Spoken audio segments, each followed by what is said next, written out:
Ladies and gentlemen, welcome to episode 11 of the Gus and Dave Sports Podcast. I'm Dave. That's Gus. We apologize for we missed another week. Things come up. We missed it. We apologize for that, but we're back.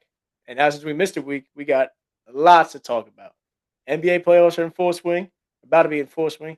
We just had the Masters, our first major golf tournament of the year. MLB is picking up. NFL draft stuff's building up with that. Without further ado, Gus, let's just dive right into this. We're gonna roll the ball. We're not stopping. Nope. No Uh, stop. Pedal to the metal. yes, that is what I like to hear. Let's go to the NFL draft first, Gus. I mean, we've seen some news come out. You actually mentioned to me earlier today. Ruben Baines draft stock's going down.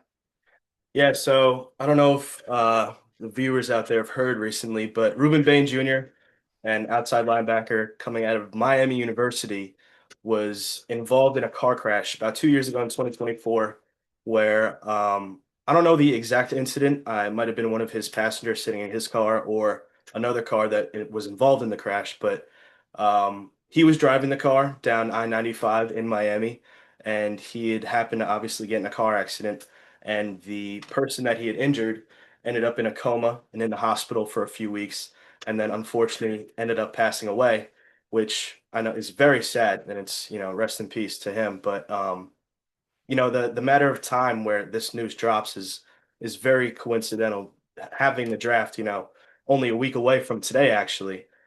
So his draft stock has kind of plummeted a little bit. Kind of reminds me of the incident, I want to say about 9 or 10 years ago with Laremy Tunsil, where, a picture of him, doing some sort of drug in a gas mask had come out. And, it was very, in line with the NFL draft. And so his draft stock kind of plummeted, ended up falling to the Dolphins at around 12 or 13. So I think that's kind of where Ruben Bain is projected to go, that 8 to 12 mark instead of, a top three pick, which he was, projected to be, all year because of his performance at Miami University this year. But yeah, he's projected to be, like I said, in that 8 to 12 range. I know my Miami Dolphins are in that 11 spot, and Dave's Washington Commanders are in that 7 spot. So I wouldn't be surprised, if he ends up there. I know the Saints have the eighth pick, and there are a few teams in the mix in that, like I said, 8 to 12 spot that, would love a guy like Ruben Bain Jr., but we don't know what's going to happen, with the legalities of this whole story coming out. If he is going to obviously maybe get some jail time or, be suspended from the NFL for a certain amount of time due to his off-field incidents.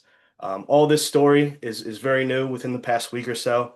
So that's something to look forward to, or not look forward to, but look into.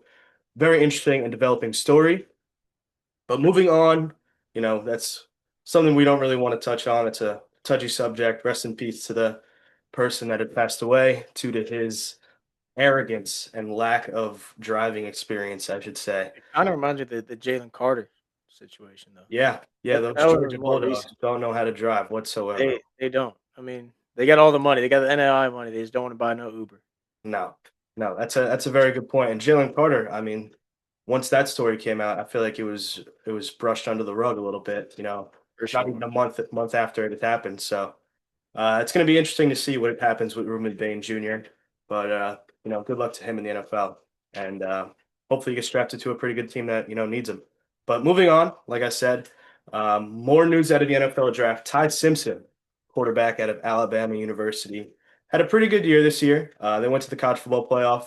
I believe they were booted in the first round. I don't know. I don't remember who it was that Alabama lost to in the first round, but Ty Simpson had a great year.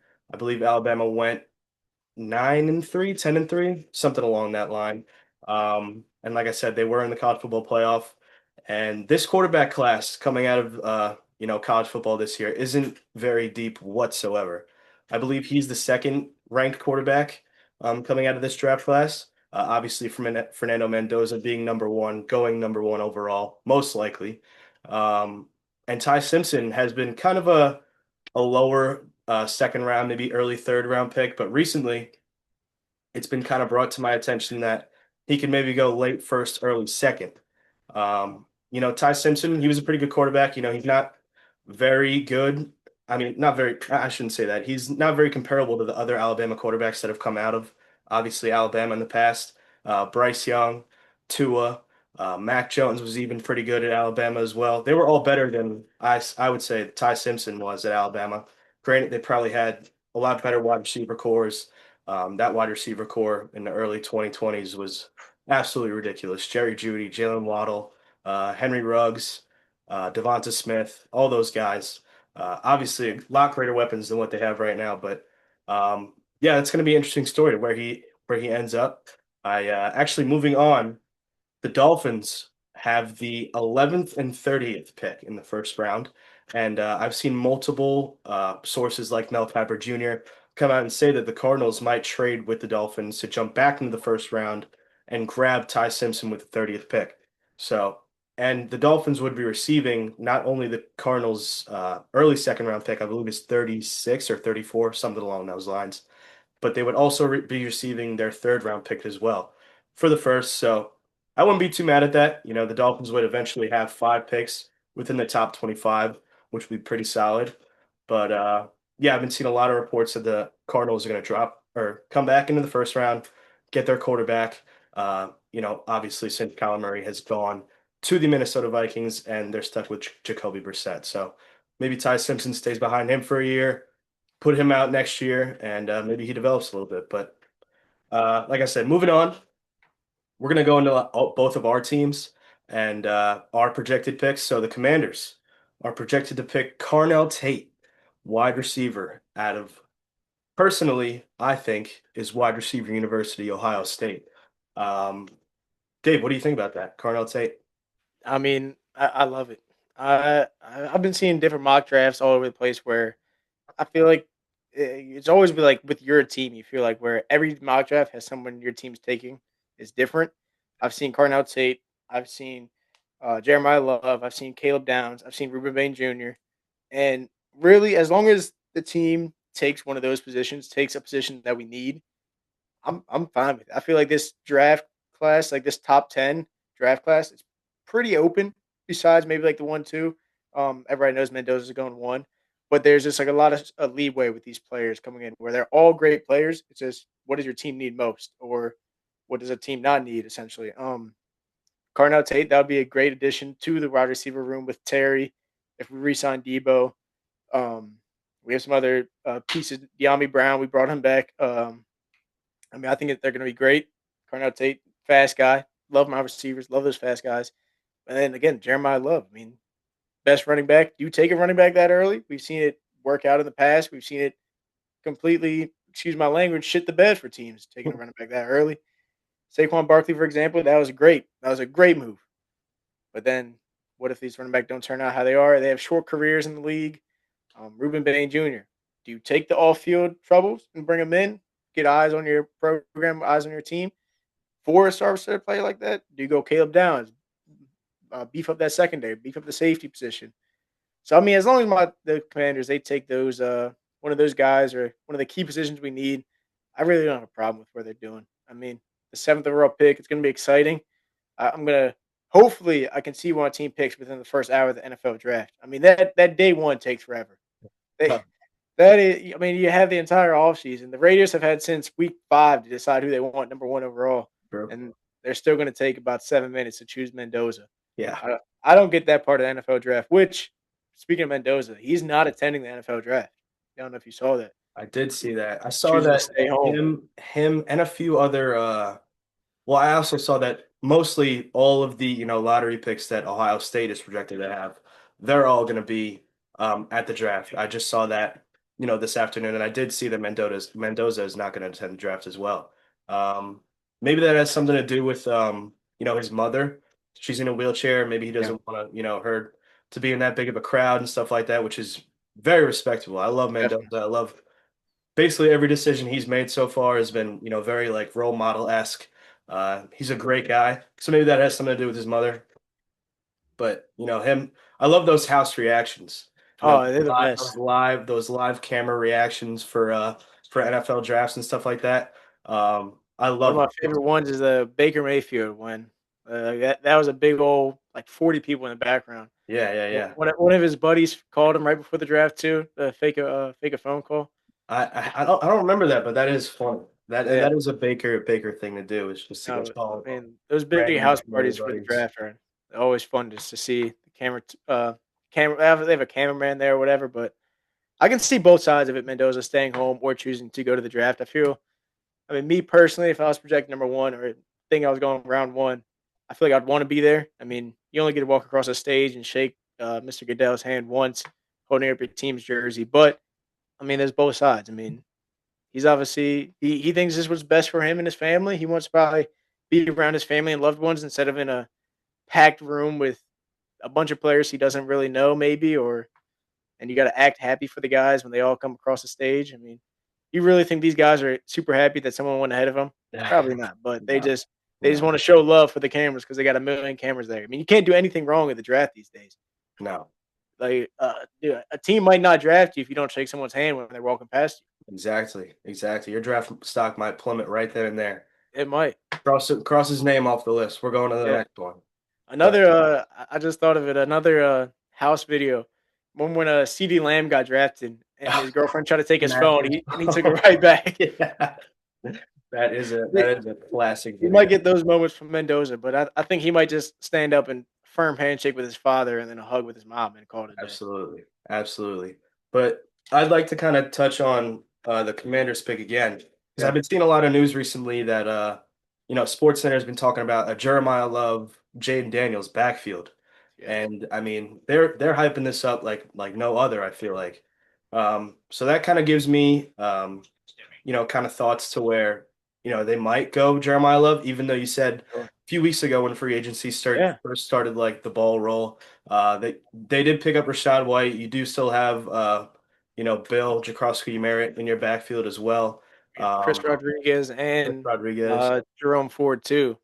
and That's the only Jerome. downside where I don't see about taking Love is because you have the four guys already. Yeah. But it's do you take the risk? And I mean, this is essentially I feel like we can put in terms, knock on wood, maybe the next Saquon Barkley, like that we have in the draft. I feel like there hasn't been a running back this highly praised since Barkley, maybe, or that we think that could be this good coming out and willing to go this early. But I know interesting for sure. Saquon was a very highly touted running back, but we got to look at last year with Genty, going to Yeah. the Raiders. No, He no, he was he was second in the Heisman polls, put up absolutely crazy numbers. Jeremiah Love didn't really put up too much of a crazy numbers this year, but I know that Notre Dame used more of their players in their backfield, didn't want to get Jeremiah Love hurt because, they thought they were going to make a college football playoff run. Eventually, they didn't even make the college football playoff, but he didn't put up any, insane stats, but I don't think Notre Dame would be, half as good as they were this year without Jeremiah Love. And just the physical attributes that Jeremiah Love possesses is, through the roof. And I think that would be a crazy athletic backfield with JD and Jeremiah Love in that backfield. But I'm gonna move on to the Dolphins projected pick and kind of rant about that for a second. So the Dolphins have the 11th pick in the draft. And personally, as a Dolphins fan, we've never really had too much high of a pick because we're always in that mid category of 8-8, 8-9, 7-9, and it's very frustrating to say the That's least. the worst. That is the worst. It is literally the worst thing ever Your because team can't make playoffs, but you're not good enough at being bad to get a good draft pick. exactly. So we're at the 11th spot right now, and obviously we just signed Malik Willis to a 3-year, $67 million deal. And our offensive line is absolutely atrocious. So there's been some mock drafts where we stay at 11 and we get Francis Maiwaga, offensive tackle from Miami, who is supposed to be a very good tackle. I know those, Polynesian boys like, Panay Sewell and a few other, Polynesian boys that, were drafted recently in the, top 10 at the offensive tackle position have been panned out great. So he's another one. He went to Miami University. He's supposed to be pretty good. I would not be mad at that whatsoever. Beefing up that line, beefing up the trenches has been a very popular thing in the NFL recently. But if we do end up trading back, I've seen that the Browns might trade back with the Cowboys and then trade back up with us. So if we do end up getting like that 13th or 14th pick, trade back just a few spots, Caden Proctor, an offensive tackle from Alabama University, who is one of the highest rated players in his class in general, a few years back. He's an offensive tackle as well. He's been great at Alabama the last 2 or 3 years. I would not be mad at that as well. So just beefing up that offensive line. And even if the Dolphins do go defense, I won't be mad at that whatsoever because, like I said before, we do also have another first round pick later in the draft, and then two more second round picks in the second round. So whatever we do, as long as I mean, we really need everything on the Dolphins right now. Probably besides quarterback and running back, I feel like those are the two lockdown positions that we have right now for our future. Defense needs help. The secondary needs help. Offensive line needs help. We need more weapons. We just got rid of Tyreek Hill, Jalen Waddle. So if we can go out there, get a receiver, get a tackle, get a guard, and then beef up that defense so we can develop them over the next 2 or 3 years and then be competitive going forward. I wouldn't be too mad at that whatsoever. So You definitely got some. The draft is what we look forward to. definitely, Off season's definitely. coming, free agency's coming to a close, and draft's less than a week away.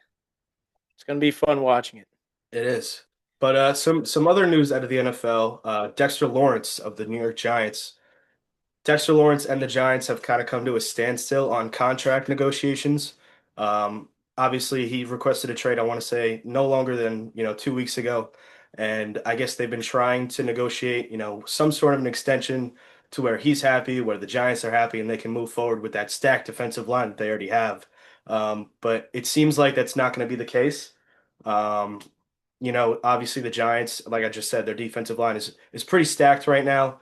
Kayvon Thibodeau, Brian Burns, Dexter Lawrence, Abdul Carter. I mean, those are four, playmaking defensive stoppers. So we'll see what happens with Dexter Lawrence. If they come to an agreement, that'd be great for the New York Giants organization. But if they don't, he's probably going to end up being traded at draft day, which I wouldn't be surprised about. If the Giants can go out and get, first and second for Dexter Lawrence, then I think that's a win for them, obviously with this Yeah. stacked defensive line. But Dexter Lawrence is a playmaker on defense with the run game and the pass game. So it's going to be interesting to what they get back because he still is young. I believe he was drafted in like 17 or 18 with Yeah. that top 10 picks that they usually have, the Giants. It's going to be interesting to see what they get back for him if he is dealt at the draft. Staying in the NFC East, though, Gus, I got to bring it up. My Commanders released some new uniforms yesterday. Mm, Man, are they sweet! That going full Super Bowl air. We got the white with the pinstripes on the side, the red, and then our alternate, the black with a spear going through the helmet. that was sick. I mean, these uniforms. Shout out the media team though. Media teams don't get enough credit for that video they made. That was I don't know pretty how they cool. do it. Like I'm That was thinking, pretty cool. I just got to type into AI and make me a video, and it's gonna come up with something goofy. But no, dude, these uniforms are sick. I think I might have to splurge and get me a black alternate jersey. Oh Gus, wow. I'm a cheapskate around here. But I'm B shoulder from Food DHK, Line back in college. DHK, you'll be knocking at their door here soon. I know it. I Who, might, dude. who do you think you'd get if you were to get a Huh? jersey right now? Would it be JD? I already got two JDs. I have a red one and a white one. That's true. Um, who would I go? Maybe if I get enough confidence that Terry wants to stick around for long. Yeah. Maybe a I mean, Terry, maybe a Mikey Sanistril. even if he doesn't, I mean, he's still, a great player in your guys' franchise. I mean, yeah, nothing but love for Scary Terry, but For maybe if sure. they do go with Jeremiah Love or Yeah, Darnell Tate, that would be a pretty good option for you as well. Hey, Mike Bobby Wagner, why not? B Wag, man. The jersey's he's gonna disintegrate before the jersey arrives. That's I, hilarious. I love those jerseys, man. Shout out the Commanders for making it. It was worth the wait. I mean, they announced they're dropping new unis on. They might have done it like April 1st. Maybe people thought it was April Fool's joke, or maybe a little before or after that. But waited to the 15th for it. Waited for tax day. They dropped on tax day, so everybody gets their refund to go spend some money. Oh, there you But go. That is a smart idea on the media side. yeah, but For no, I sure. mean, I love them. They're sweet. They are sweet. But let's move on. I believe that's all we have to talk about the NFL. Like I said, the draft is only a week away from today. Next Thursday, round one will start, and then I believe it's round two and three, and then on Saturday, 4 through 7 take place. So by this time next week, we'll probably be having a video up, explaining where people are going to end up in the draft. Obviously, we're just talking about our two teams right now, but as stories start to develop closer and closer to draft day, we'll keep you guys updated. But let's move on to the Masters that just took place last week. Yeah. How about that performance from Rory? Man, Back to back. I don't know, dude. I'm not a Rory hater, but I didn't want him to win this week. I'm That, not a Rory hater either, but I wanted to see I wanted to see Cam Young win. that would I was have really been rooting awesome. for Cam Young. Obviously, Scotty almost came back and won. He ended up being second place after having a good first day and then having obviously a pretty rough second day on the course. And then Yeah, third day shooting his best round of his entire career at the Masters. really. 27 rounds he's played at the Masters. I believe that's little over 6 years for him. And yeah, on Saturday it was his best round shooting at 65, Yeah. 7 under, and then he came back for day four on Sunday, shot I believe it was 4 under to finish, 11 under. Wasn't good enough. Rory He, finished 12 but under. he was an inch away on I forget what hole it was, but he I was think an it was inch away 17. from drilling a birdie. Yeah, And then eventually, I mean, we can say eventually it would have led to a playoff, but we know if Rory saw that he was maybe one behind, he probably would have attacked that hole 18 differently. I mean, definitely. talk about the nerves for Rory. I mean, you're going on the hole 18 with a two-stroke lead, and you're just thinking to yourself, "Don't go right," and he puts Like that ball as far right as he possibly could without going OB. I mean, but hey, shout out. He made a good hook shot, got himself in the bunker, and all you do is up and down in a two putt. does So this does this Masters win make Rory the greatest European golfer of all time? I mean, I really can't think of any off the top of my head that would be better, no, personally. But that's a lot of the all them speculation old that I've been folks, seeing. they're all United States, aren't they? Oh, Those old guys. I mean, yeah, like Jack Nicklaus, Arnold Palmer. they're Uh, all American. yeah, they're all Americans. I mean, I'm gonna say this on record, so hopefully it's not some great European guy that we're forgetting about, but I would probably say so. Yeah, I mean, you have like obviously John Rahm won a Masters back in Yeah, the day. you Sergio Garcia, Sergio. also from Spain. Um, I can't really think of any more off the top of my head that can really compete with two Masters, a Grand Slam, and the resume that Rory has right now for Yeah, himself. But that's a lot of the talk that I've been seeing recently is that he is now the greatest European golfer to ever play golf. That's pretty insane. it is. I That's pretty think insane. I didn't think you were going there with that question. I was thinking if you were gonna go, where does he rank like all time? And Mm, I'm thinking if he somehow wins another Masters within his career, I think his argument could be a top five all time. I And think I so too. hate saying that because I feel like with golf, I don't know much about the history. I didn't watch golf up until I probably didn't watch golf up until maybe like 3 or 4 years ago. Yeah. Besides that, I was never turning golf on, never really paying attention to it. Yeah.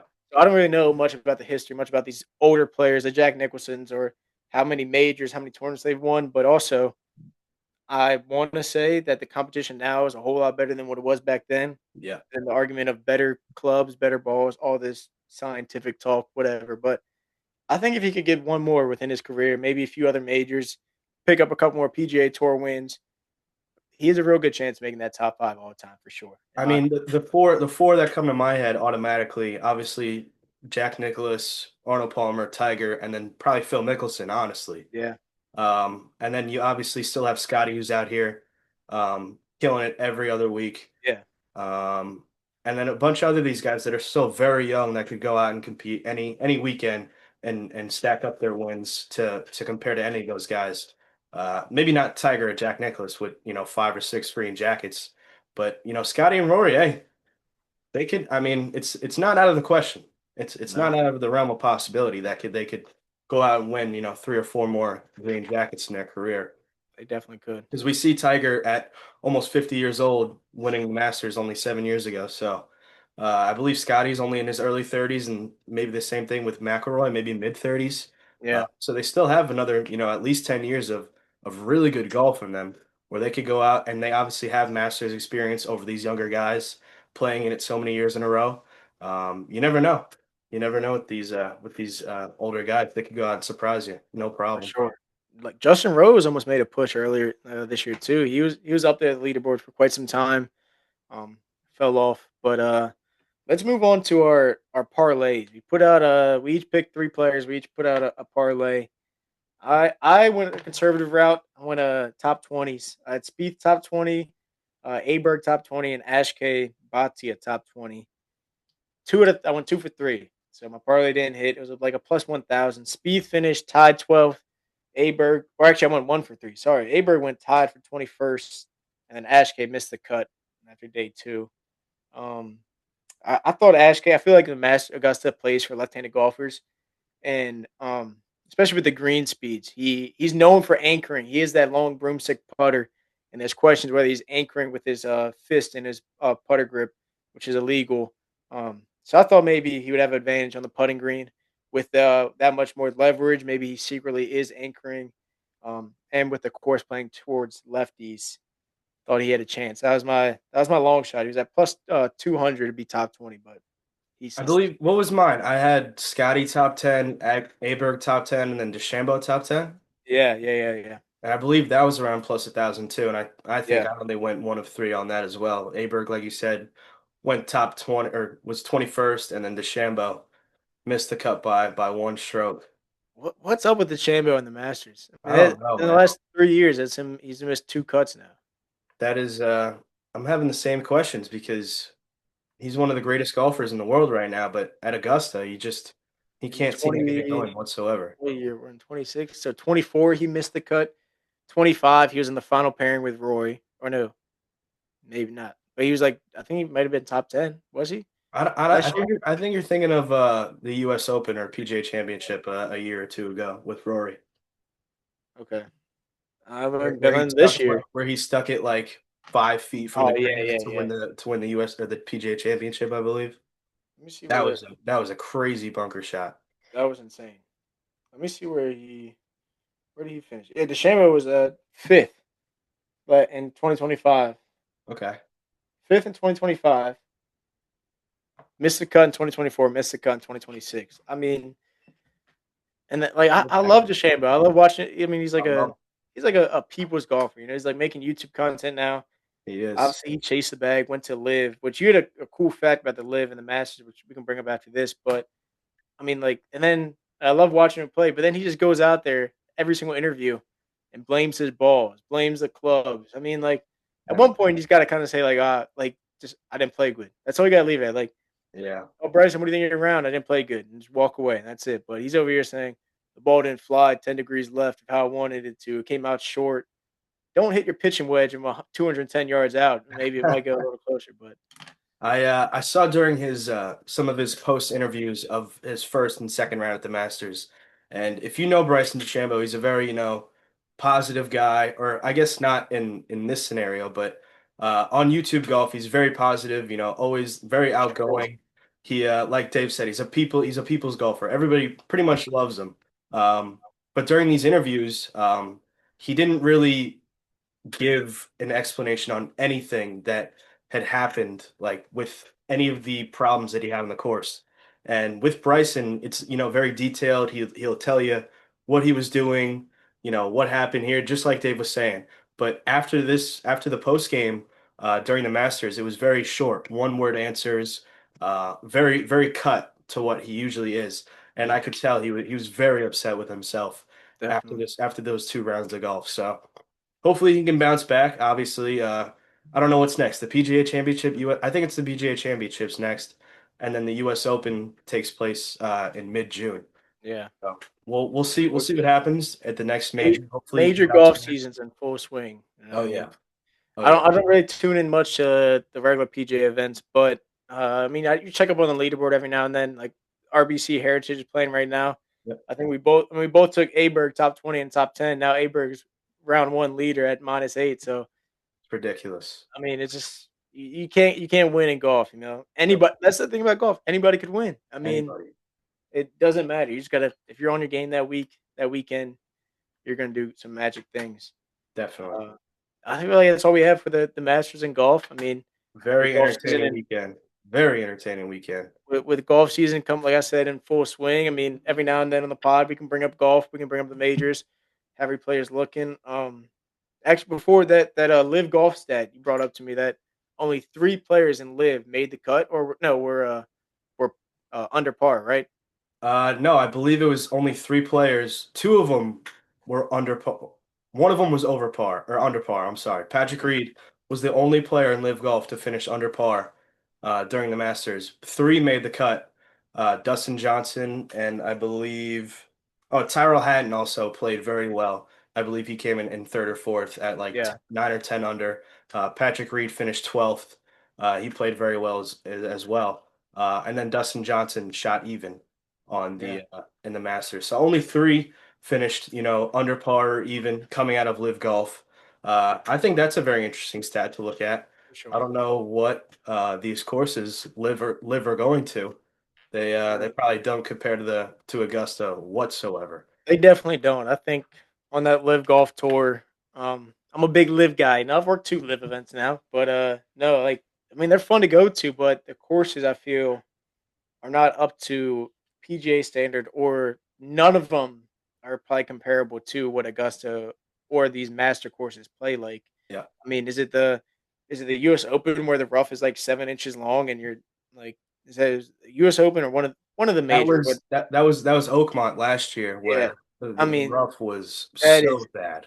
incredible. And then Augusta is Augusta. I mean, Yeah. those greens can roll, man. I was seeing the age old question of can you win the Masters if you started on the green and everybody else started where they start. And I was looking at it, they were showing the green shapes and the green slopes, and at every single green, there's maybe like 3 different areas that are flat or where your ball won't roll away. And I'm sitting there like, oh, of course I could win the Masters. I'm on the green, not a shot. Yeah. You could give me strokes when I'm on the green. I'm still not going to beat you. My ball is going to go flying off. I mean, these guys are tapping the ball and it's going 40 feet. 40 feet at least. I mean, it's crazy. So It back is. to the original thing. Live golf courses do not compare anywhere to what Augusta's like or these major courses. Yeah. Like I said, golf season full swing. We'll mention more about it. You wanna dive into the MLB? MLB's in full swing. I guess we could touch on it a little bit. My Red Sox obviously not doing too hot whatsoever to start off this season. I believe our record is 7-11. No pun intended. Um, we got off to a slow start. We've been winning some games. The AL East as a whole isn't really doing too well whatsoever. I believe the leader, the Yankees, are 10-9 themselves. So we're only a few games back, I guess, out of first place in the division, but it's very early in the season. Like I said, there's not even 20 games played yet, and it's a 162 game season. So we have a long way to go. I know that the Mets are in the same situation as us. I believe they have the same record. Both pitching staffs have not been consistent whatsoever. I know our ace Garrett Crochet went out the other day against the Minnesota Twins, who aren't, a very, very good team. And Garrett Crochet let up 10 earned runs in an inning and a third. So that was not a good look whatsoever. And he was second in AL Cy Young voting last year. Wow. So hopefully he can put it back into gear, get us on the right track. Hopefully, like I said, the Mets are in the same position as us. Hopefully, their pitching staff and their offense can start to heat up. They can get in a better spot as well. The Dodgers are the best team in baseball by far. Record shows it. I believe they're 7 or 8 games above 500 already. Wow. That team is just absolutely loaded, top to bottom. There's really no comparison to a team in Major League Baseball right now than the Dodgers are here and there's everybody else. It is absolutely absurd. Um, not I would not be surprised if they go back to back to back, win it all this year again.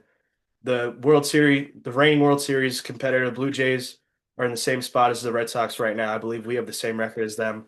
They might be 7-10. They might have one less game played than us right now. Both of us are at the bottom of the AL East. But hopefully the Blue Jays can kick it back into full gear. I know that they're obviously talented enough to do so. And it's teams like the Tampa Bay Rays and the Pittsburgh Pirates are doing great this year. They're off to a great start. They're at 11-7. They're at the top of the NL Central. But like I said, it's very early in the year. There's not much to go off of right now other than the fact that some players are starting off the season really hot and some are starting off the season really slow. But it all stems back to, the season has just started. We're not even halfway through April yet. We'll start to, get to really understand and know where teams are going to end up probably by the All-Star break in mid-July. So that's another, 2.5 months away. So I'm not too worried as a Red Sox fan as long as we can, not really get out of, the realm of possibility of, not being able to come back. I'm not too worried about it at all. Yeah. But baseball's back. I love it. You, I you love it. mentioned the Pirates. I need you to tell me about this kid. Connor Griffin, Yeah. shortstop, 19 years old. Yeah. After 17 at bats in the major leagues, he got brought up early this year. Yeah. 17 at bats. He had 3 hits, 3 RBIs, 2 base on balls, 4 strikeouts, batting 176. And the Pittsburgh Pirates just signed him the largest contracts in their history, 9 years, 140 million. Yeah. What I mean, is this the next Shohei? Is it? I mean, she's not a pitcher; he's a No. shortstop. Is this the next like guy? What is? Explain to me this in NBA term, NFL. Give me something to relate to this because obviously I'm not a big MLB guy. Yeah. I'm just seeing 9 years, 140 million after batting 176. My MLB the Show character is not making that. And I'm batting 750. I mean, So what's going on here? So, um, so I'm going to compare it to the Red Sox. Connor Griffin, going into the season, was the number one prospect in Major League Baseball. He's only 19 years old. Usually, when it comes to baseball, you can get drafted out of high school or go to college for a year or two or whatever it is, and then enter back into the draft to maybe raise your draft stock, get some more money as a younger kid. But like I said, compared to the Red Sox, Roman Anthony, he was the number one prospect going into baseball last season. Came up for us, had a pretty good year for the amount of games that he played. Got injured, was out for this rest of the season last year. He's 22 coming into this year. We signed him to a 7-year, $210 million contract. Oh, So he's 22 years old. He's going to be solidified as a Red Sox for years to come. Hopefully we don't ship him off like we have the rest of our team. But Connor Griffin, 19 years old, number one prospect in baseball. They saved him. I think the Pirates started off on 2 away series to start the year. Came home. He got called up to play at home in Pittsburgh. Had a pretty good opening day for himself. I believe he went 2 for 3, a double, an RBI, a run scored, a few stolen bases. Um, but like I said, he's 19 years old, right? He's probably a year or two out of high school, and he's playing Major League Baseball. Uh, Stats right now, they don't like I said, it's so early in the season. He could be he could hit one for 176 right now and then end off the season hitting over 300 easily, okay. easily. And that kind of just the aspect of having a a guy like that at the shortstop position, the premier position in all of baseball, other than probably, center field or a pitcher, um, you want to lock that guy down at 19 years old. For example, Washington Nationals, Juan Soto. Yeah. He was 19 years old when he got brought up. He was brought up halfway through the season, so he got some playing time in the minor leagues, came up, obviously during that 2019 season, you guys can go win a ring. That was awesome. He was projected to be, the best hitting Dominican player of all time. He still could be. He's still very young. He's only, 25, 26, just got signed to a 13-year deal worth $750 million. So, I think just the idea of having that potential on your team, and that's very and in baseball, 9 years, $140 million. What's that math? That's like About 17 million 12 a dollars year. a year. How many? I was thinking maybe 12. I don't know. I'm not good with math. That is a steal, Uh, especially even if he isn't, 15.5 a year. That was gonna be my next question. If because obviously, as not a baseball watcher or avid watcher, I see $140 million over 9 years, and without doing the math, you just see like that's huge. Like, that's a lot of money. it is. But I mean, I guess like how you're explaining it to it, they're locking this kid in for a steal because let's say he does accept if they don't sign to that big of a contract, if he does turn out to he is the number one prospect for a reason, he starts hitting like you say, batting 300, batting whatever, then obviously that price is probably going to rise, right? Like Yes, so, definitely. they're locking this price in. I see it's the largest in Pirates history. Have they Yeah. not signed Paul Skeens a new contract, or is that No, they have not. is he? I mean, does this kid coming in, does this make Skeens want to say, like, Skeens want to stay? Like you said, the Pirates are doing pretty well right now. I mean, it was all off season. I feel like the talks or end of last year where it was like Paul Skeens needs to get out of Pittsburgh. Like he's wasting his career there because he can go out there for 5 innings, shut the other team out, but his team can't bat for nothing and they end up losing the Yeah. game anyways. Um, would you think Skeens will sign a larger contract than this with the Pirates? Do you think Skeens is Oh going to yeah. leave? Oh yeah. If Skeens as of right now would probably get paid over $40 million a year. Right now, if he was a free agent. At least. At least. So a few years ago, I'll give you an example. Yoshinobu Yamamoto, righty out of Japan, has never sniffed Major League Baseball, right? I believe it was 2 or 3 years ago. Performed very well in the World Baseball Classic. He said to his agent, "I want to go play overseas. I want to play, better competition than they have in Japan, and I want to go get paid." Never sniffed a Major League Baseball game. 10 years, $330 million, Jeez Louise. right? That's $33 million a year for a guy that has never pitched in a Major League Baseball game. He went straight. Obviously, He went straight to MLB, or they sent him to like Double A, Triple A I first. believe he probably did have some steps to get to Major League Yeah, Baseball. I think he's like 26 or 27, so they didn't want to waste, too much time with him in the minors. Him yeah, being pretty good in Japan is, it does relate to, Major League Baseball, but the pitching and the hitting and everything, all the aspects of Major League Baseball is just a lot better than it is in Japan right now. And we see that, with players, shifting back and forth. But so yeah, he got paid $33 million a year. Shohei Ohtani's getting paid $70 million a year. Um, and so one of these bigger markets is going to give him over 40. That's a lock. And you were just saying, Pittsburgh Pirates, that's the biggest contract that they've ever had in franchise history. The amount of players that they've had come through the Pirates organization that have panned out to be amazing players on other teams or on the Pirates and then go to other teams and be as good. Garrett Cole was one of them. He got shipped off to Houston when they won in 17. He went, I believe, 19-4 with like a 1.2 ERA, and then got shipped to went to the Yankees for another 10-year deal worth, $360 million along those lines. And that was, 5 or 6 years ago. And the market has only increased since then. Like I said, Yamamoto got 33 a year. Paul Skeens is the NL Cy Young. yeah. And Turk Skubal is another example. He's going to get paid this offseason. He's on arbitration. This is the last year.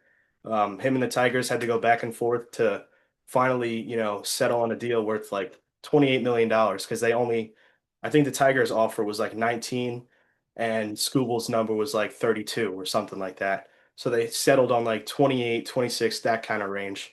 And one of these big market teams is going to give him probably $500 million Wow. because he's the AL Cy Young. Skeens is the NL Cy Young. Skubal is a little bit older, so maybe they give him a few less years but more money. Yeah. Skeens is going to get paid a boatload of money and a boatload of years wherever he ends up. And I don't think the Pirates can afford to do that. They never have done that. I don't think they ever will because they are such a small market team. But it's going to be interesting to see what they do from here on out.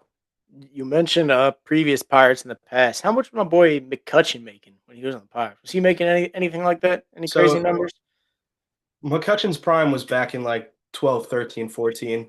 Yeah. The market for Major League Baseball players back then is not even comparable to what it is right now. Sure. I would Understand. say, as an NL MVP, he was making around 20 to $25 million a year. I don't know if that definitely wasn't over a huge period like Yeah. span. He's bounced around from teams for the past, like 7 or 8 years. He's back on the Pirates now, but even him, like, I don't think they gave him a very big contract. I bet, he had his 7 years of control on the Pirates, and they just went to arbitration, 1 or 2 years. And then they probably signed him to like a what, 4 year, $100 million contract, wins an MVP, plays out the contract, bounces around, and is now back on the Pirates. So but like I said, the market value from then to now is astronomically different. Yeah. Speaking of, I think this is going to transition into our next topic of college baseball, specifically Coastal. But one of our Coastal alums just got brought up to the majors. Sam Antonacci, the Yeah. Italian shortstop for the White Sox. Hats off to that kid. I mean, he's been. I was looking at his numbers when he was in AAA, AA. I mean, he was hitting as these baseball players. He was hitting the leather off the ball. I mean, he was in Oh, the yeah. cover off the ball. This guy, he was getting on base. His on base percentage was out the roof. He just hats off to him. I think he had a pretty good opening night. He played what day say it's Thursday, so maybe I think he played Wednesday. Um, and he went. I guess it's 1 for 3. Is it a does a base on ball count as a AB? No. Okay, so I think he had a walk and then he had a bloop single to first, and then he had one run as well. But shout out him out, man. Sean's in the show. Let's go. Another guy doing good for the Sean's is Caden Bodine. He's playing for the Charleston River Dogs right now. Um, and I think he just hit his first ever home run in the Double A. Is that Double A or Triple A? Do you know if I you're? believe it's double. I believe it's And double. yeah, so he's making progress. That's our catcher. But hey, Sean's in the show, man. They're putting us on the Oh, map. We have a few guys on the team right now that are projected top 10, or at least were start of the season. But let's transition straight into coastal baseball. sure. We were talking about this before the pod. I mean, over the last 16 games, we're 13-3, coming off a 2-game losing streak. So put that at 13-1 in the last 14, essentially.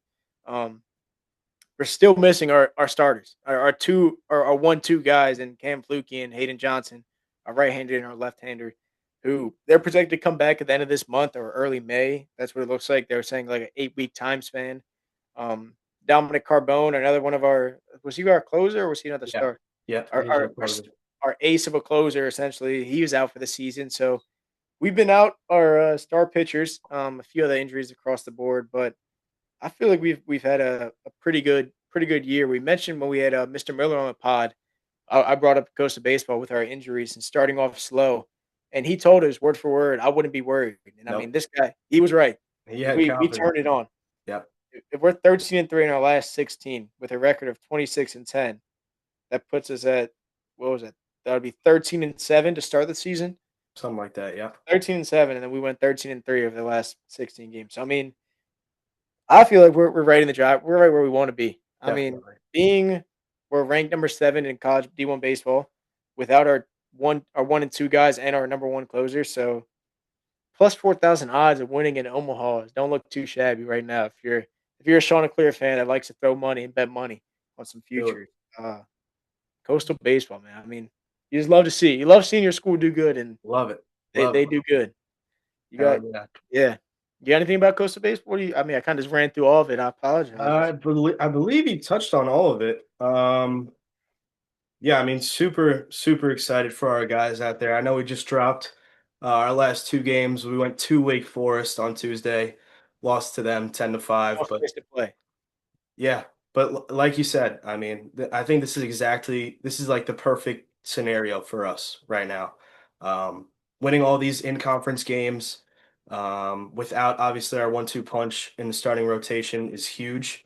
If we can lock down a Friday and Saturday night in every series from now until the end of the season, that is a perfect scenario Yep. going into, regionals and then obviously the College Baseball World Series. Um, but yeah, I love the position we were in, and Chance Miller was absolutely right. I mean, he knows, he obviously knows what he's doing, but he knows what he's talking about too. He had no doubt in his mind that we would bounce back from the injuries, and I personally even didn't have too much confidence in our team moving forward after that because you know I just feel like that was our one-two punch. That's every Yeah. baseball team's go-to guy. Like you wait all week till Friday to see and Saturday to see these guys go out and absolutely dominate and carry your team for the rest of the year. And that was low key a gun punch to me personally, but Yeah. like I said before, And Chance knew exactly what he was talking about, and I'm excited to watch this rest of the season. Hopefully, we can make a push yeah, for the we lost conference our tournament. guys. I mean, we lost Caden Bodine. That was our Yeah, number. I mean, well, I don't know what pick he went in the draft, but he was round 1, wasn't he? To yeah, the we went to the It's Orioles. weird. It's weird in the MLB draft because some picks later in the first round can get pushed in, or I should say, early in the second round get pushed into the first round, if that makes sense. So he was a first round pick, but he was drafted like 34th or 33rd. Yeah. I don't really know how the MLB draft does that or how that works. I think it's because of like uh consolidatory picks or something like that. Yeah. I really don't know how it works, but he was a first round pick to the Orioles, like you said, and rooting for him. Love No, kid. He's a he was kid. awesome. And then other news and Chanticleer baseball is we've heard a lot of stuff over the last few weeks. I feel like it's been all season. It's with Coach Chanel. We've mentioned it with Mr. Miller on the pod, but ever since he had that one intriguing offer, let's say from Tennessee to it was Tennessee, right? Yeah, yeah, yeah. To Tennessee, where he took the interview and essentially he got offered the job, and he said, "I pissed you. I'm staying with Coastal."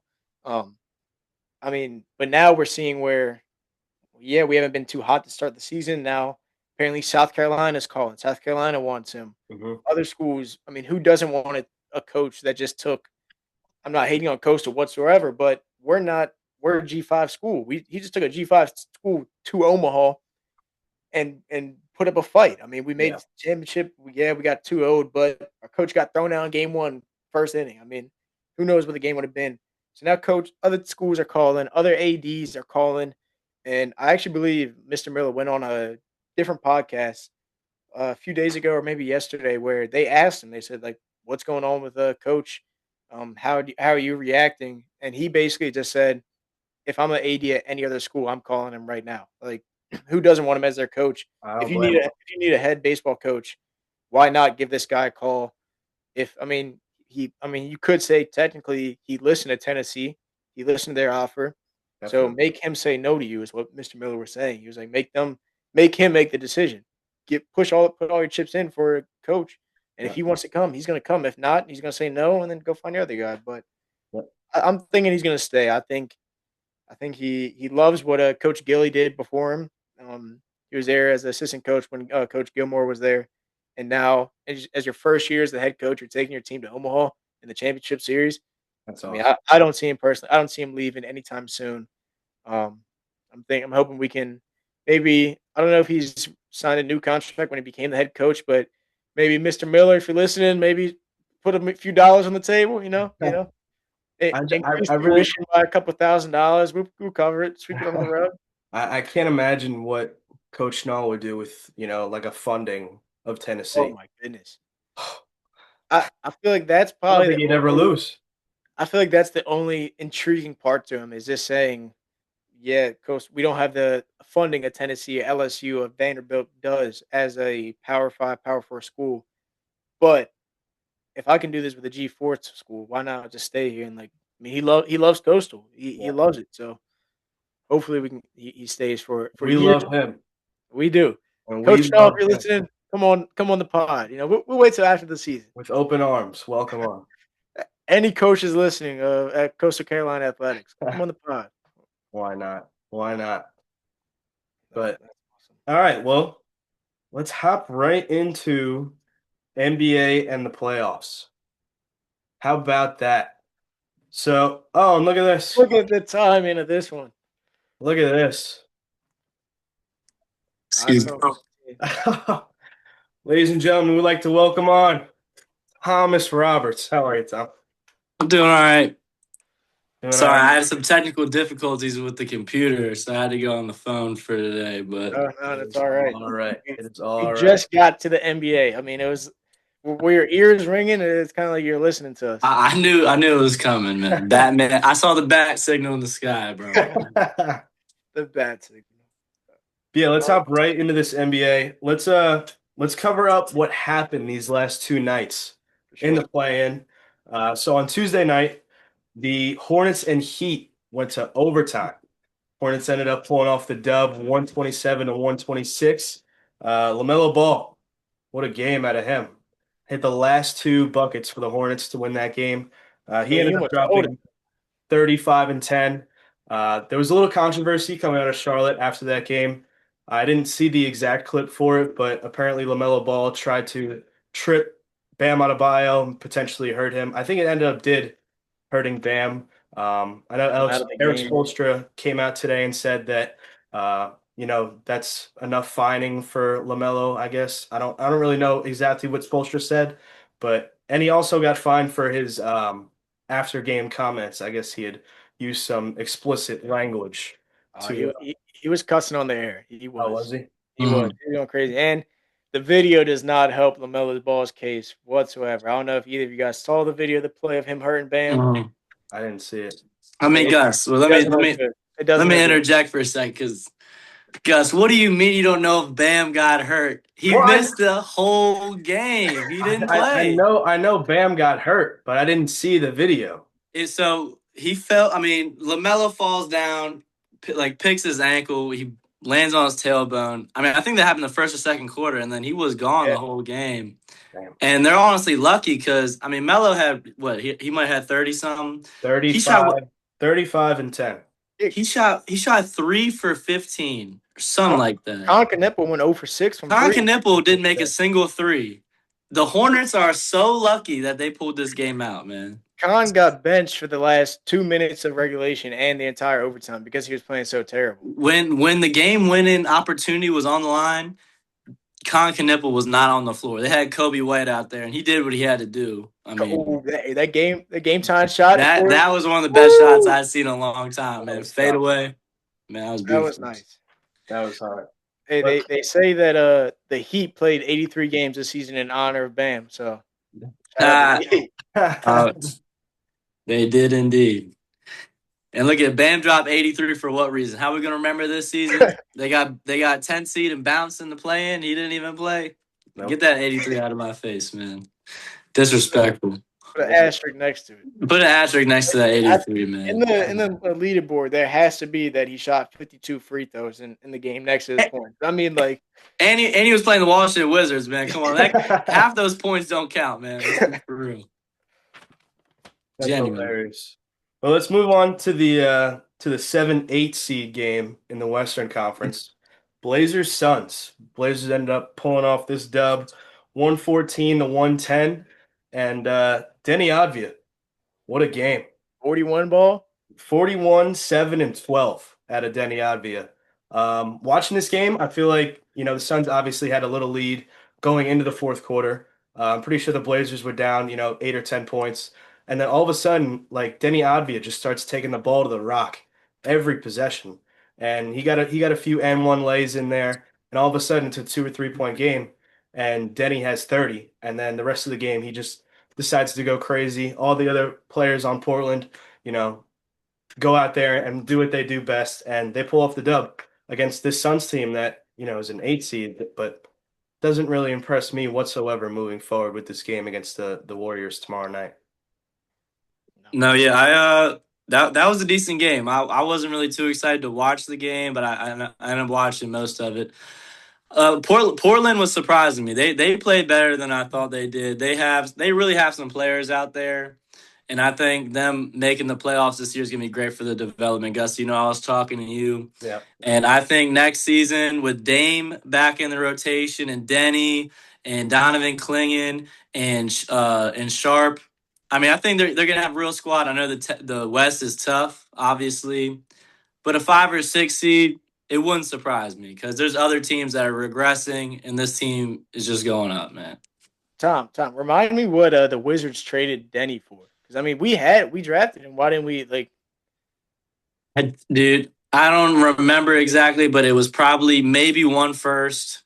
I don't think we got more than 2 firsts for him, and maybe it was a bunch of seconds, to be honest. And maybe in a role player, but we got rid of him for nothing, from what I remember. Denny on this Wizards team would I feel like he would fit very well. You just needed to wait one more year. Nah, the Wizards, but no, that. It feels like one more year, but the Wizards just have problems developing players. He would have never developed into the guy he is today if he would have stayed on the Wizards. So it's good for him that he got to take the lead role on with a different organization. And let's not forget they had their Chauncey Billups was their head coach starting this season. Guy got fired. Had all these gambling problems, and they still had a great season. I mean, so good for them, man. True. Very true. Very true. But yeah, that game is tomorrow night. Warriors, Blazers. Or no, Warriors Suns. My apologies. Warriors Yeah. Suns. Yeah, I got the Warriors pulling off a dub in that. I hope they spank the Suns.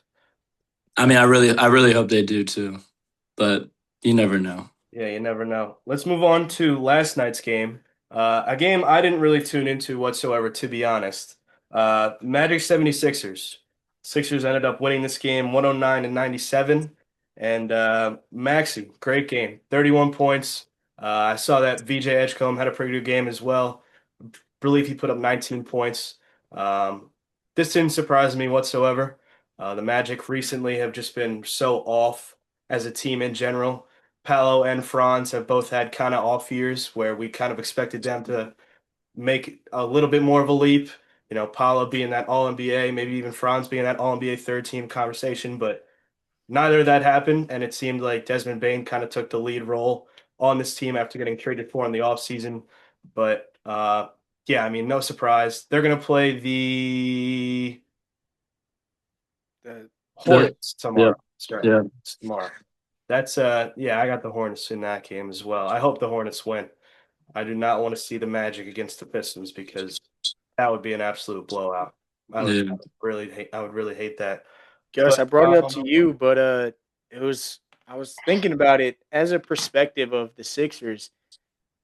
What I feel like they would have been better off losing that game to the Magic, maybe taking the chance against the Hornets to win and to play the Pistons. I feel like they would have had a better chance against that Pistons team than they do against the Celtics. I feel like the Celtics have had the Sixers number for the last however many years. Me personally, I feel like I got the Celtics winning this series, Celtics Sixers, but against the Pistons, I feel like it would have maybe gone 6 or 7 games. Who knows? Maybe they sneak a round one win. I don't know. I mean, obviously teams aren't thinking to, yo, let me just lose a game to try and win again and have the chance of not making the playoffs. But I don't know your guys' takes on that. If you guys think, what do you think the better matchup would have been for the Sixers? Playing the Celtics team at 2 or playing the Pistons? Well, I mean, I agree. I mean, I think the Pistons would be a better matchup, but you're not just gonna go out there and lose the game on Oh, yeah, purpose. for sure. You know, so Yeah, if you can win, go ahead and win. I honestly, them against the Celtics, I don't hate that matchup. I mean, listen, like I think it could go 6 games. I'm not saying they're gonna win or nothing, but if Joel Embiid can come back healthy, because his injury right now is just an appendix thing, right? It's not like a knee or ankle. Like it's a common person's injury. His appendix blew up. Damn it.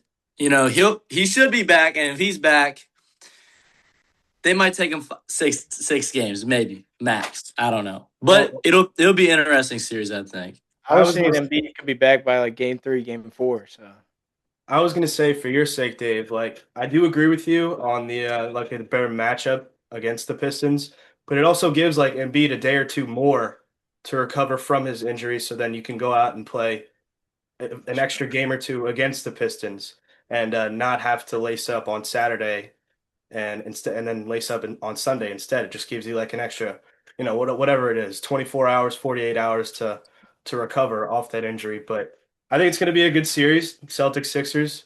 Maxey always gives us problems. Hopefully D White can lock him up and the two Jays can go crazy against you know, Paul George.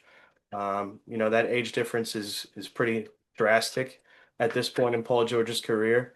But I think it's going to be a good matchup. I think it does go probably 5 or 6 games. You guys will take Maxi will drop 50 in one game, and you guys will take it. But yeah, I think the Celtics definitely take the series and move on. No, for sure.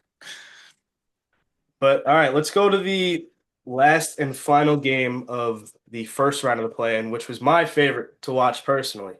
I was grinning ear to ear last night watching this game and watching Stephen Curry go absolutely off in the second half, I should say. He started off with 8 points in the first. He was scaring me. I was very scared. 2 of 9 from the field. Didn't shoot too great in the first half whatsoever. I think it was only like still like a 10-point game at that point during half. But he comes out last 6 minutes in the third quarter, puts up 16 points and takes over in the fourth quarter, puts them up I believe they put them up 3 with like 50 seconds left off a step back 3. And Draymond has a few great defensive possessions against Kawhi Leonard. And then they go up 6, and then it was basically wraps from there. Curry ended with 35, which he's, like I said, had 8 going into halftime, put up 27 in the second half. Absolutely ridiculous. 38 years old, by the way. Crazy for that age. Is he 38? Yeah. That's He's That's old as crazy. rock, man. That's crazy, He man. is 38 years old. Also, shout out Al Horford. He hit some crazy threes late in that game. I believe it was back to back to back 3-point shots from the arc to put them back in the game. Because, like I said before, it was about a 10-point game midway through the third and into the fourth. It was kind of back and forth because the Clips would go up 10. The Warriors would come back and then they'd go up 10 again. It was very back and forth in the second half, but then eventually Warriors pulled away in the end and took the dub. So again, Dub Nation. shout out Curry, bro. That was I was smiling. That was a beautiful game. Smile. I love Curry, man.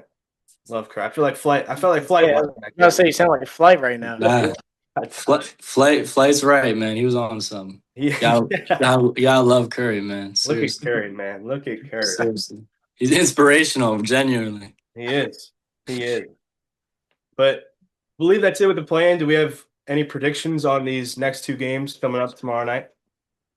Well, I like the Hornets. I hope the Hornets win, but at the same time, if they lose, I'm not gonna be surprised. They barely beat the Heat without Bam, and I think the Magic might be a more structurally sound team and more, together. The Hornets seem kind of random and all over the place. Yeah, they got hot second half of the season, but I'll take the Hornets because I like their players and stuff. The Magic, you love the team that is over exceeding expectations, and that's the Hornets.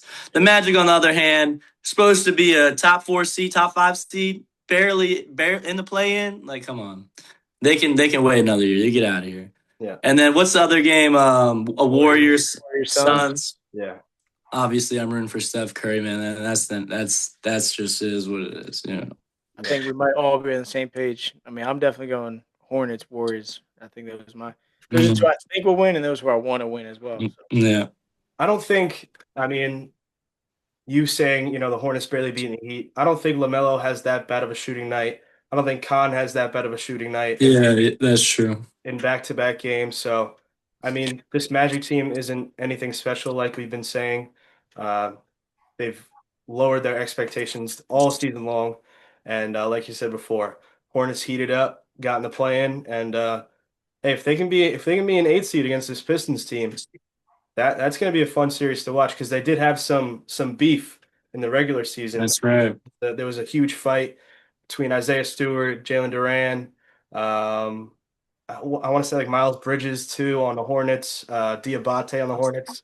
They had a huge fight. So that's. I think Duncan Robinson was getting in there a little bit too. Oh wow, that is not a name here in a scrap too often. It was getting violent. Calm down, Jamal. Calm down. But all right, let's move on to our actual brackets. Right. Yes. Let's give some of our predictions. Dave, I'm gonna let you start off. Let me hear your first round predictions. All right, I got You just want me to go down the board of every single game? Yeah, let me hear it. All right, I got Thunder in 6, no matter who they play, either the Warriors or Suns.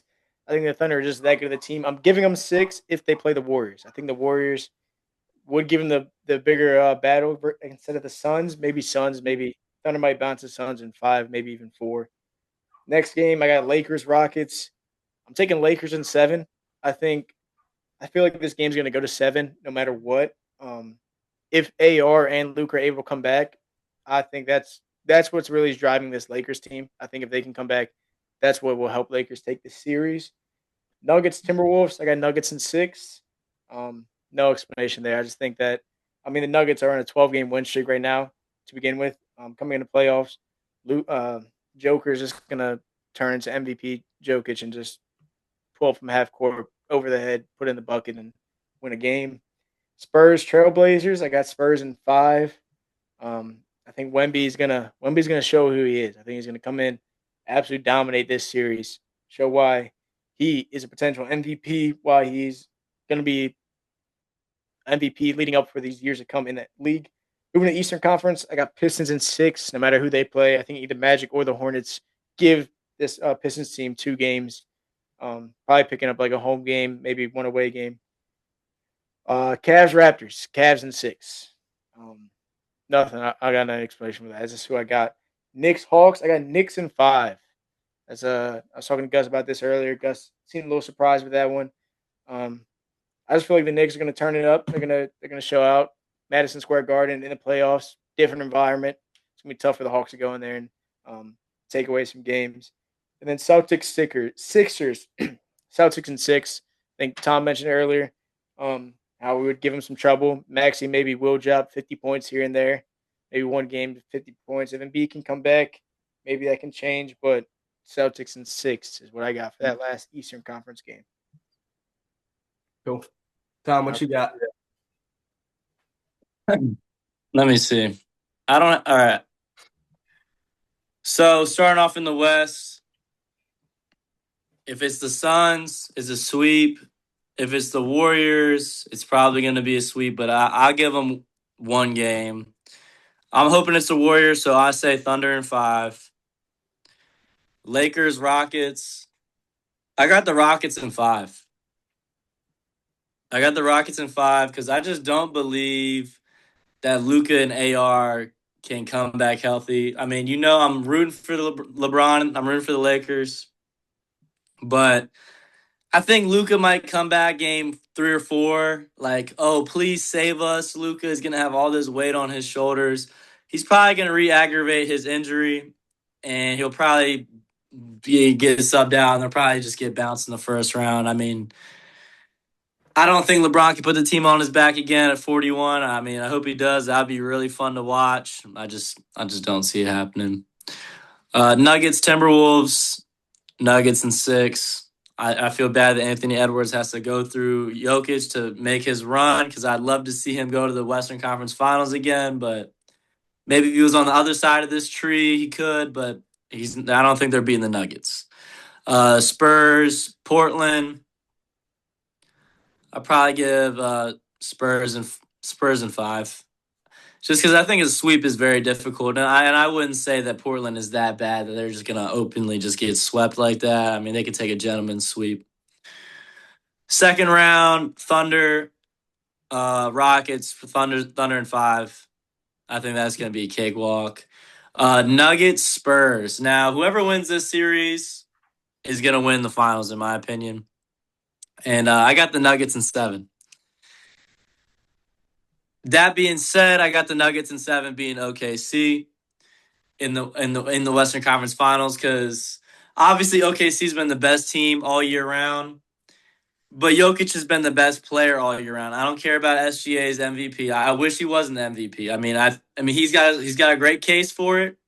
Jokic is leading the league in assists, rebounds. They're on a 13-game win streak, 13-game win streak coming into the postseason. They're hot. If they knock off the Spurs, they're going to be hot, even hotter. And I think there hasn't been a back-to-back champion since, the Warriors in 2017, 2018.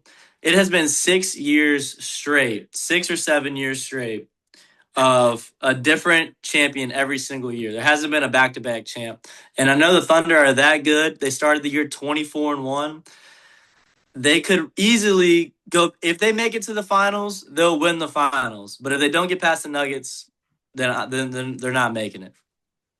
If we go to the East, Pistons versus whoever, probably take Pistons in 5. If Cade's not back in time, it's Pistons in 6. Doesn't matter. Cavs, Raptors.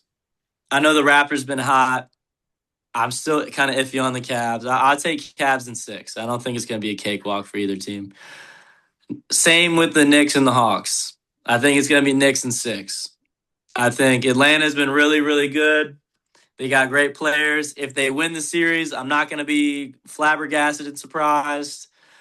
But I think New York is hot right. I mean, I think the fans are hot. Madison, like you said, that environment, they're amped up. They always believe that they're going to win, and I think they had a decent year, and they should win that series. Celtics, Sixers, Celtics in 5. let's be realistic. It's fun to say Philly might give them a run, but I think Celtics in 5. And then Detroit versus Cleveland. If Cade is back, if Cade is healthy by the start of this series, it's Pistons in 6. If Cade's not healthy, I'll take the Cavs. But in this universe, I think Cade will definitely be back. Pistons in 6. Knicks, Celtics in 6. I just think they're the better team all around. They got more depth. They've been more a shocker. I think Jaylen Brown is just the best player in this series by far.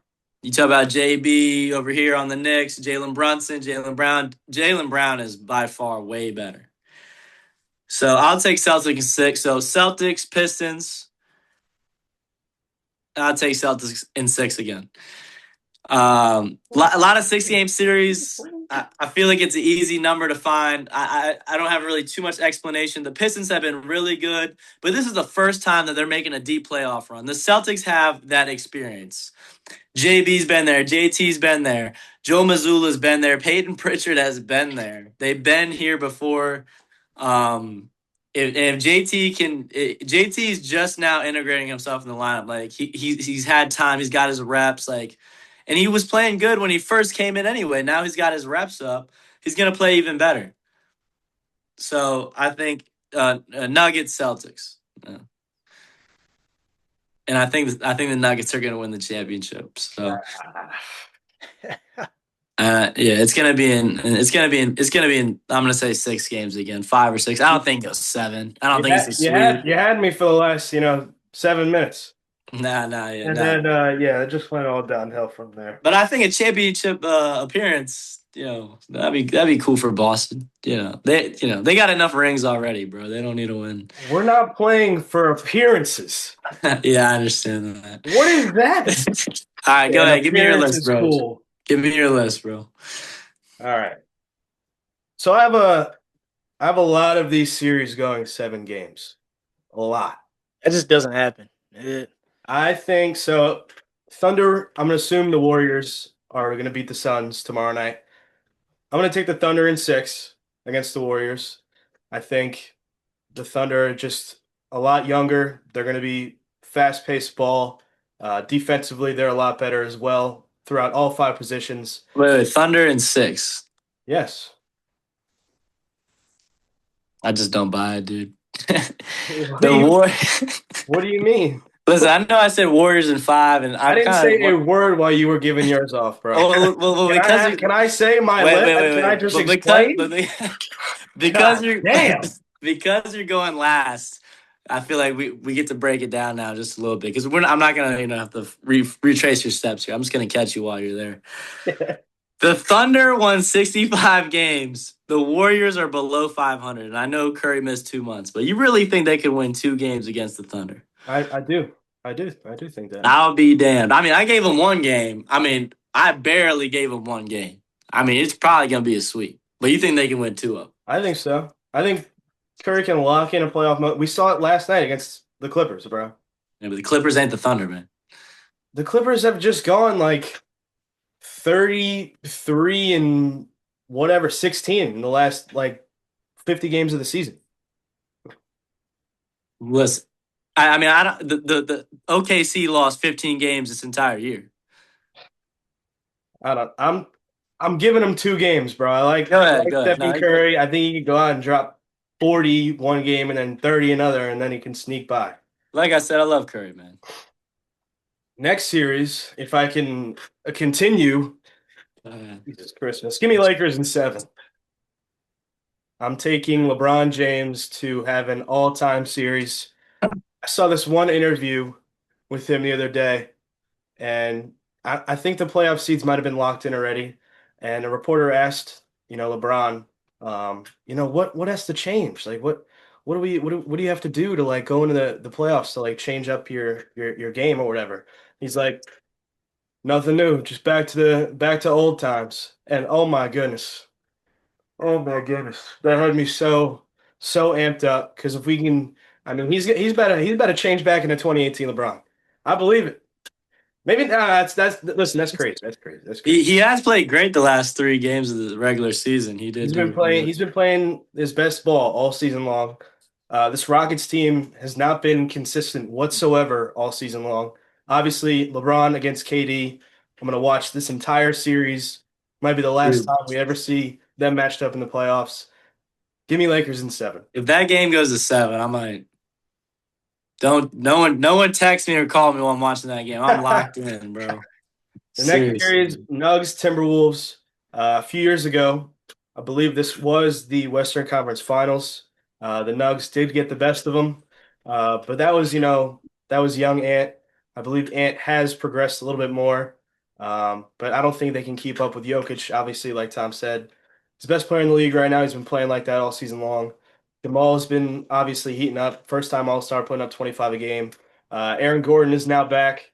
I'm going to take the Nugs in 7. I think they give them problems because they have seen each other a lot recently this year. Both being in the Northwest Division, they play 4 times, I think, all season. So I think it does go 7, but give me the Nugs. And then I'm going to take Spurs in 5 against the Trailblazers. I don't think the Trailblazers have enough power offensively or defensively to keep up with that young squad in San Antonio. So give me them in 5. Now the Eastern Conference, I'm going to take the Pistons in 7. Only if it's against the Hornets.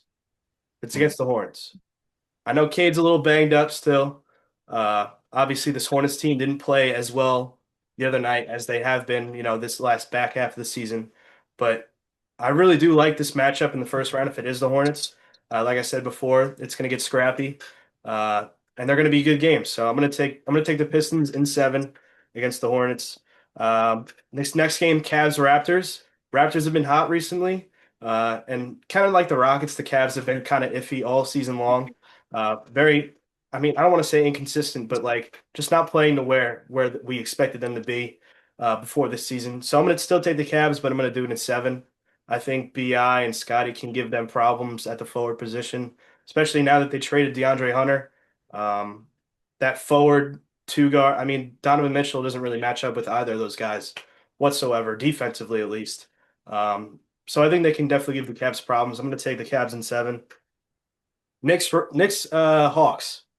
I'm taking the Hawks in 7. I think the Knicks got the bad pull out of this 5-6, seeding in the Eastern Conference. I've been talking to Knicks fans. They said they'd much rather play the Raptors than the Hawks, and I really don't blame them. I think the Hawks match up very well against the Knicks.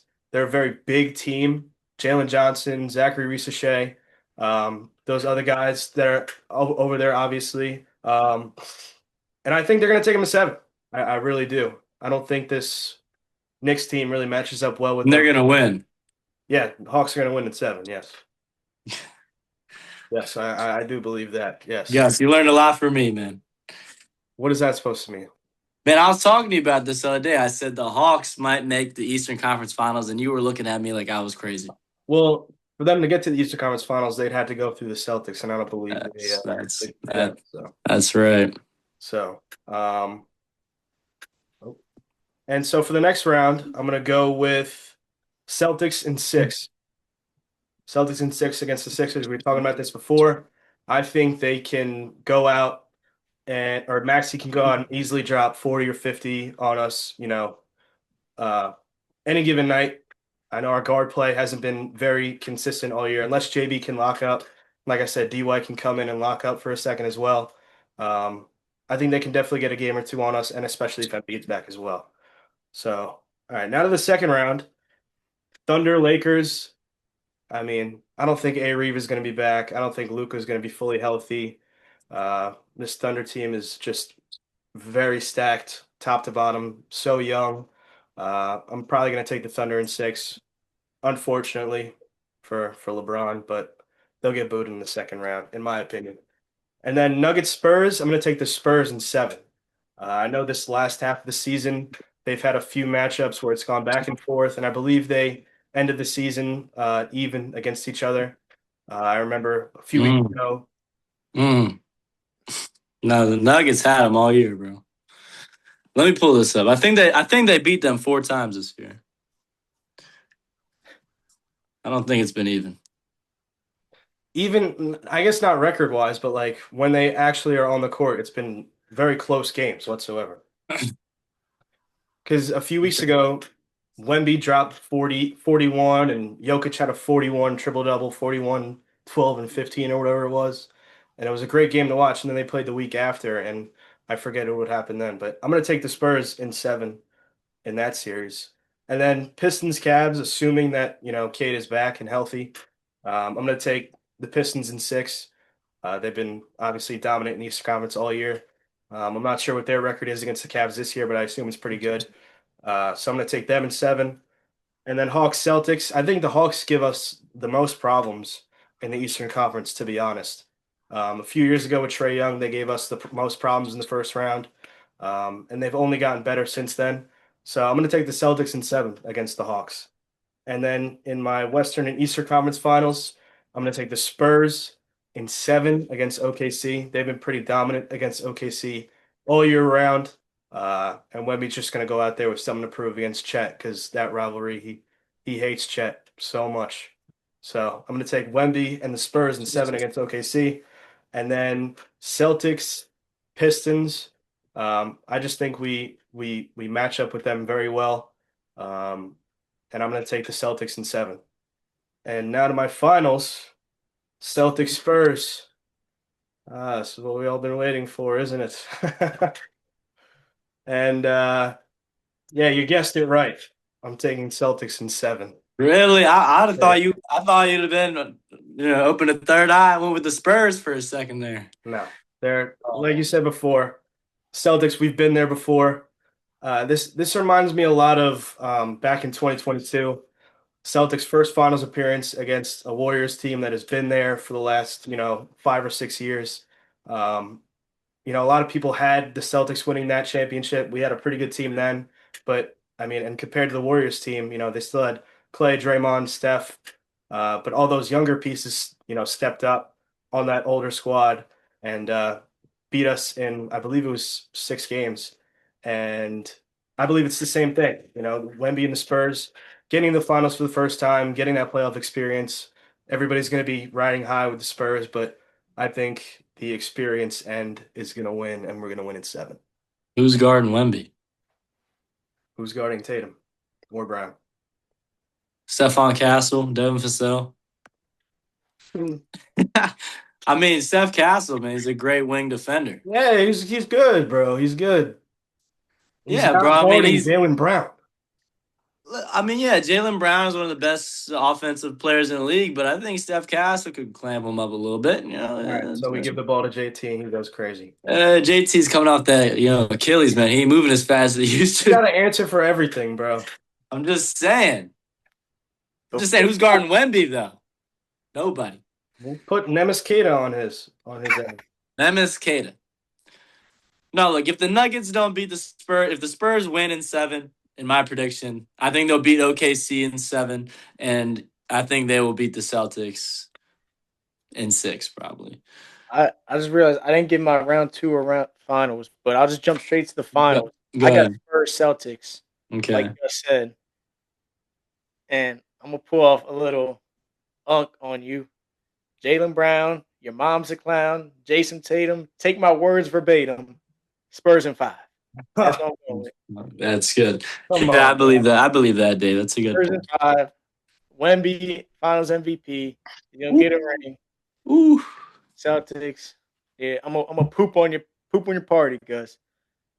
Jason Tatum, he's coming back. He ain't gonna have enough. Like Tom was saying, who's gonna guard Wemby? I don't think anybody can. No, of I don't think course. anybody could guard him either, but they've limited him in the past over the regular season, and we could easily, force the ball somewhere else. Listen. Like, hold on. But you were just saying they've limited him in the regular season. Imagine they unleashed the full beast. Because he played less than 30 minutes this entire year. They still won 60-plus games. Imagine he plays 36 a night in the playoffs. This guy's about to average 30, 15, and 4 blocks in the playoffs. I mean, it's going to be unreal. Yeah, I don't know. I'm gonna take my team. I'm confident. But yeah, I mean, yeah, take your team. Sprinkle a little bias in there. It's fine, bro. It's It's fine. I do like the Celtics going to the finals though, but it's not a guarantee. But I do think that they have the best shot at it. I think we're currently the best odds to make it out of the Eastern Conference currently. With Cade being hurt, yeah, I definitely believe that. Let me Well, look up. Let me see when Cade is back, bro. I'm not sure. I thought he was back. I thought he might have been back for the last few games of the regular season. That collapsed lung. I thought, yeah, like with Gus saying, I think he came back for a game or two, and then I think he was cleared to, but I don't think they wanted to put him out there just because they already had the 1 seed locked up. They didn't need to put him out there for any sort of reason. Oh wait. Oh, y'all might be right. Y'all might be right. I guess I'm wrong. Shit. No, yeah, you're right. He did play. He didn't do nothing though, but he played. That's good. All right. Well, if he's back, then he's back. That's good. That's good. Because Gus, I don't want to have any excuses, man, for your team. I hope every team you play is fully healthy when you beat them. Because Lord knows that last finals run you went on was the sorriest finals run I've ever seen in my entire life. But we're not going to get into all that. I just hope that every team y'all play, they're fully healthy. All right? What are you saying, that I don't want them to be healthy? I'm just saying, bro. It really hurt. We would have beat the Cavs, the Pacers, any of those teams in 24 if they were fully healthy. The Cavs were the team in the East that year, and Donovan Mitchell got hurt. It's the same team right now, and look at where they are. Same team. It's a different team. All right. They got different players. They got Harden. They got rid of Hunter. They got rid of all these guys. Listen, it's a different team. All right. Keon Ellis is going to be the guy that switches. And they're healthy. All right. Yeah. I'm hearing all this talk about the Celtics, just absolutely shitting on the Celtics for no reason whatsoever. I'm not. I'm just saying. I hope they have a good run. Who? The Celtics, man. I hope they have a good run. No, you don't. You don't want anybody in the East to win a championship. No, I'm waiting for the Wizards to come back. Ain't that right, Dave? give us about another 2-3 years, we'll be there. Yeah, come on. Then I'll be happy. Then you'll be happy. All right. But in other news, I think, did we bring this up before about Cade and Luka? I did see this on the news earlier today. So breaking news today is that Cade Cunningham and Luka Doncic both put in complaints or rivaled the NBA front office to get their 65-game limit, or at least 65-game hold up from them so they can be eligible for NBA end of season awards, and it was approved.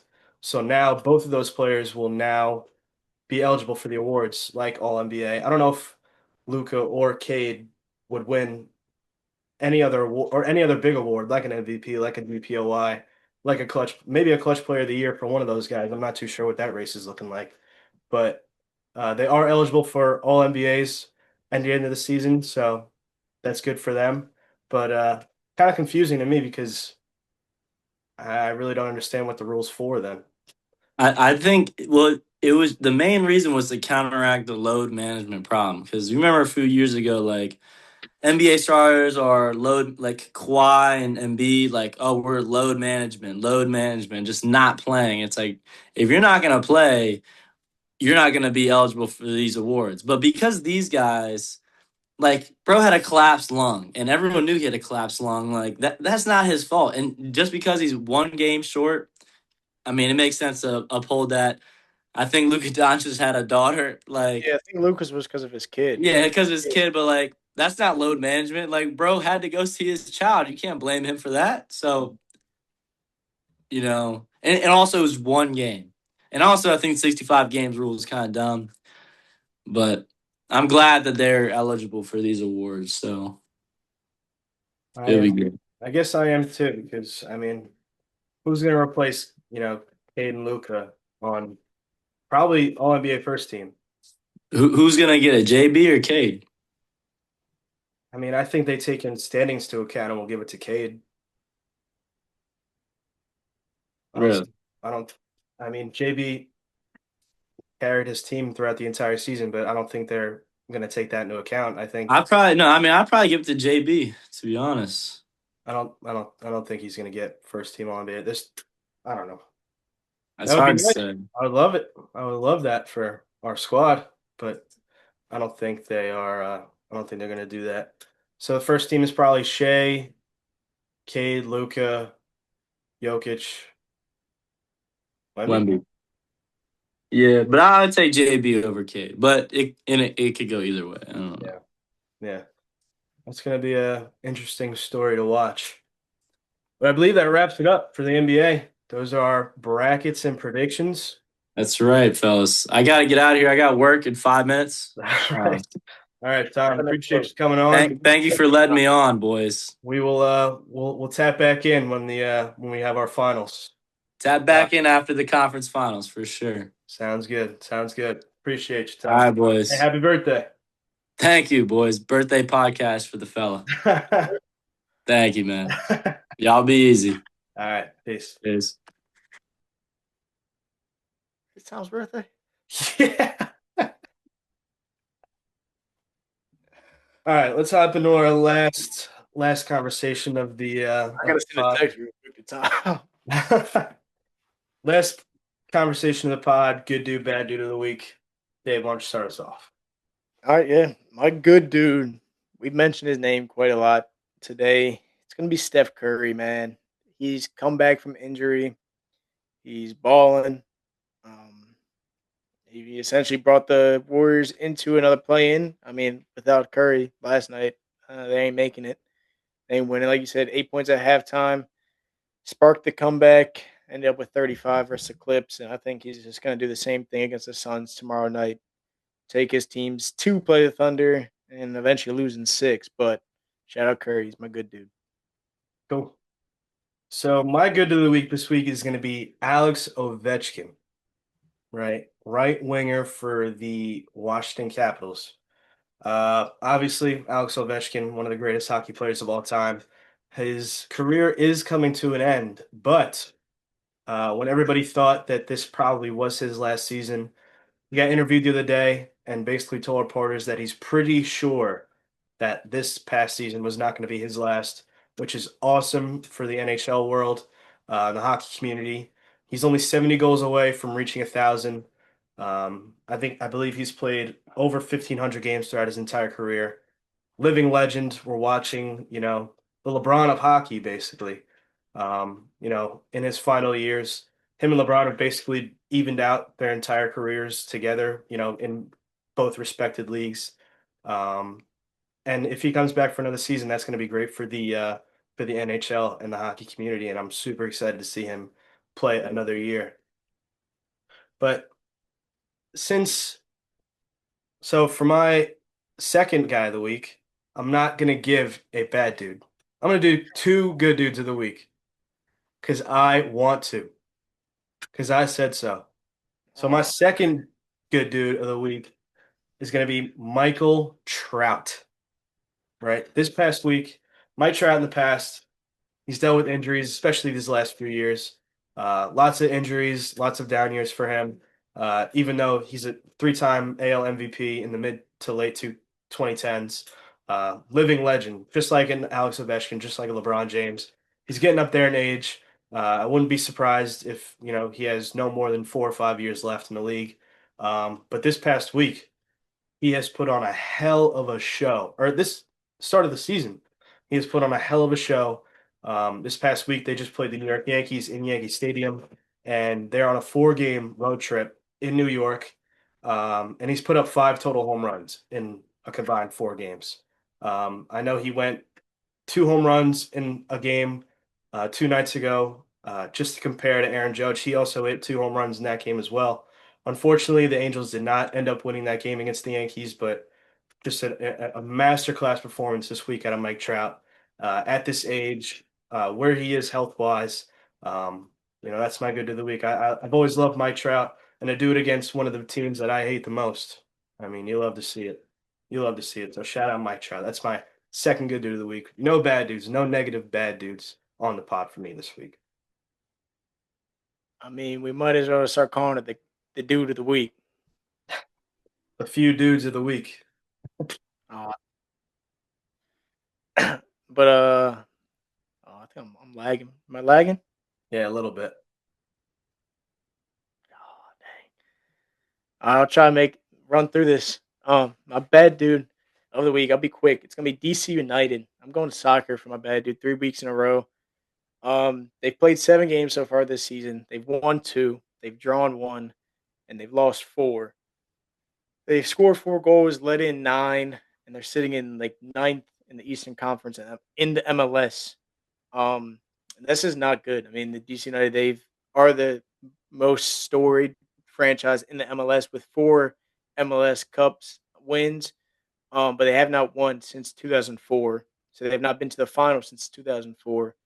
And then just last night, they just lost to a third division team.